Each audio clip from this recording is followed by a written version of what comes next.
Hi guys, it is time for the second half of chapter 1, Percy Jackson. Basically it's the Lightning Thief, but I call it Percy Jackson, and it's by Rick Riordan. I will remind you that there's a Disney release that gives me permission to do this just for you guys. Also, it's a temporary thing on YouTube, so this is just to get us through this drag of a time that we're distance learning. So, I read the first half, and hopefully you tuned in, and there's a kid named Percy. They're on a field trip. There's the villain of the story, Nancy. So far, she's a villain. She ain't nothing compared to what's coming. And we've talked about some connections. I talked about some foreshadowing. We know that there's something coming around the bend. When we ended the last chapter, Grover, his best friend, and Percy were sitting and talking and trying to figure out how they can avoid trouble. All right, I'm going to go ahead and start the second half of chapter 1. I didn't have much of an appetite, so I let him take it. I watched the stream of cabs going down Fifth Avenue and thought about my mom's apartment, only a little ways uptown from where we sat. I hadn't seen her since Christmas. I wanted so bad to jump in a taxi and head home. She'd hug me and be glad to see me, but she'd be disappointed too. She'd send me right back to Yancey, remind me that I had to try harder, even if this was my 6th school in 6 years, and I was probably going to be kicked out again. I wouldn't be able to stand that sad look she'd give me. Mr. Brunner parked his wheelchair at the base of the handicap ramp. He ate celery while he read a paperback novel. A red umbrella stuck up from the back of his chair, making it look like a motorized cafe table. I was about to unwrap my sandwich when Nancy Bobofit appeared in front of me with her ugly friends. I guess she'd gotten tired of stealing from the tourists and dumped her half-eaten lunch in Grover's lap. Oops. She grinned at me with her crooked teeth. Her freckles were orange, as if somebody had spray painted her face with liquid Cheetos. Soak that in. That is incredible imagery, incredible figurative language. What a fantastic simile. As if somebody had spray painted her face with liquid Cheetos. I tried to stay cool. The school counselor told me a million times, count to 10, get control of your temper. But I was so mad my mind went blank. A wave roared in my ears. I bet you guys can think of a time that you were so mad that your mind went blank. I've been that mad before.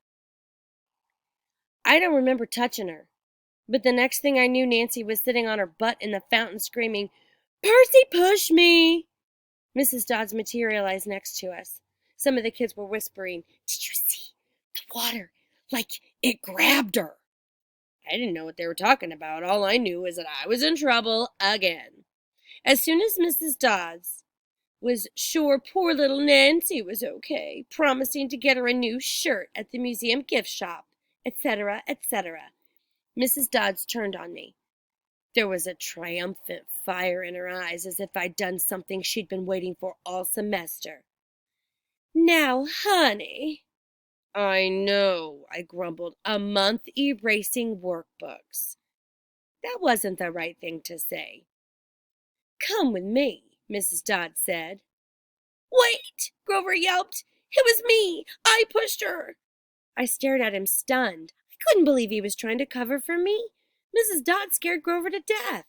She glared at him so hard his whiskery chin trembled. "I don't think so, Mr. Underwood," she said. "But—" "You will stay here." Grover looked at me desperately. "It's okay, man," I told him. "Thanks for trying." "Honey!" Mrs. Dodds barked at me. "Now!" Nancy Bobofit smirked. I gave her my deluxe I'll kill you later stare. Then I turned to face Mrs. Dodds, but she wasn't there. She was standing at the museum entrance, way at the top of the steps, gesturing impatiently at me to come on. How'd she get there so fast? I have moments like that a lot, when my brain falls asleep or something, and the next thing I know I've missed something, as if a puzzle piece fell out of the universe and left me staring at the blank place behind it.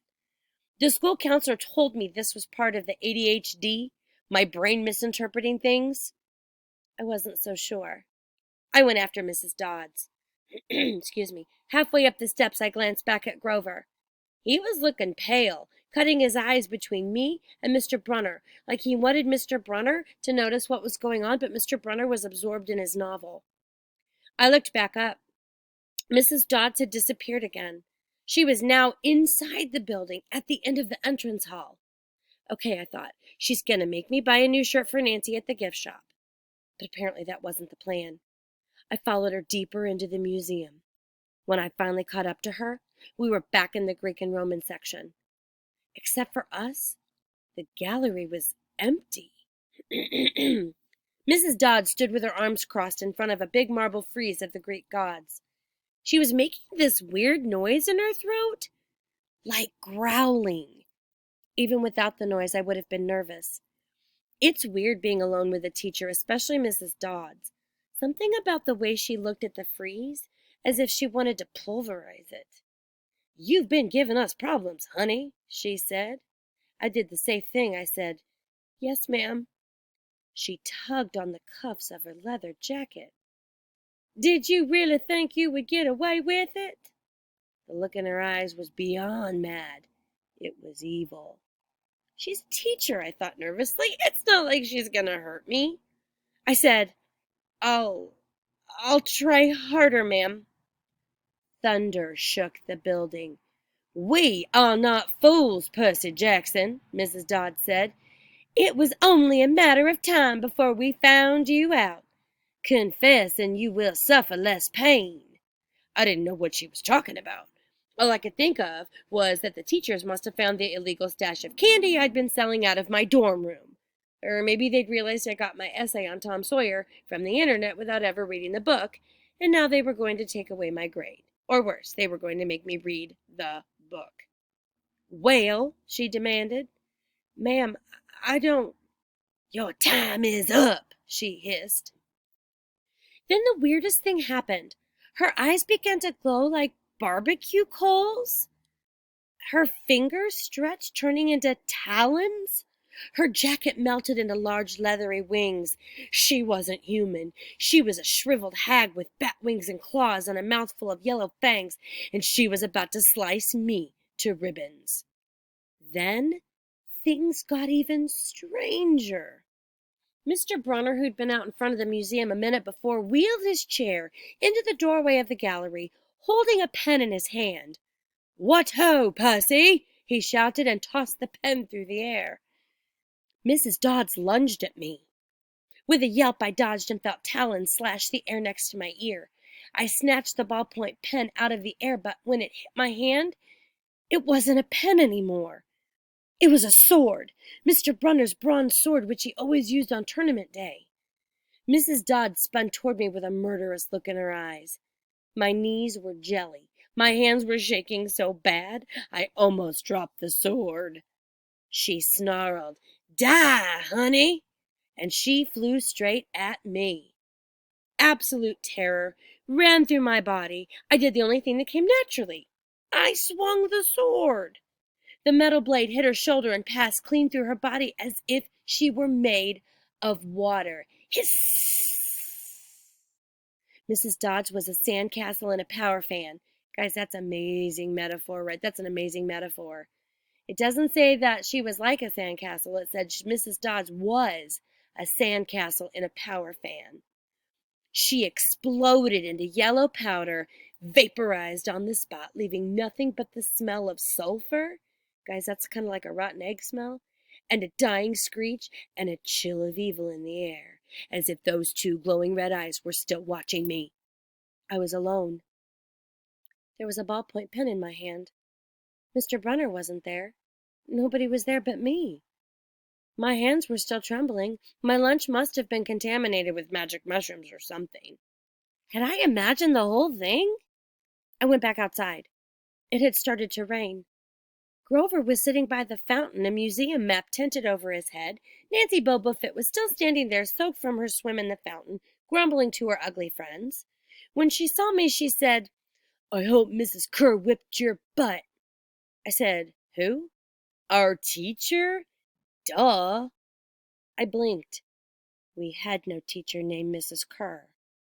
I asked Nancy what she was talking about. She just rolled her eyes and turned away.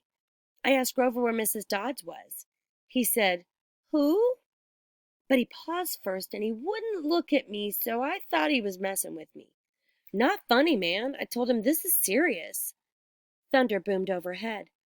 I saw Mr. Brunner sitting under his red umbrella reading his book as if he'd never moved. I went over to him. He looked up, a little distracted. "Ah, that would be my pen.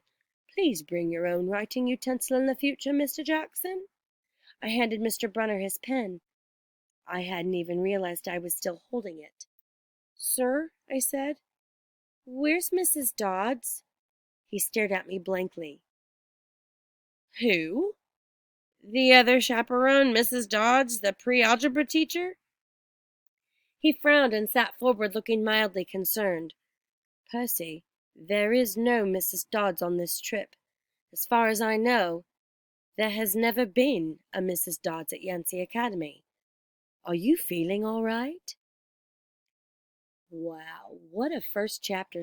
I think like some books will start slower. It takes a bit to get into the action, but in my opinion, this chapter just immediately you have action first chapter, and I'm telling you guys, there's action, action, action this whole book. So I hope you've enjoyed my interpretation of this chapter.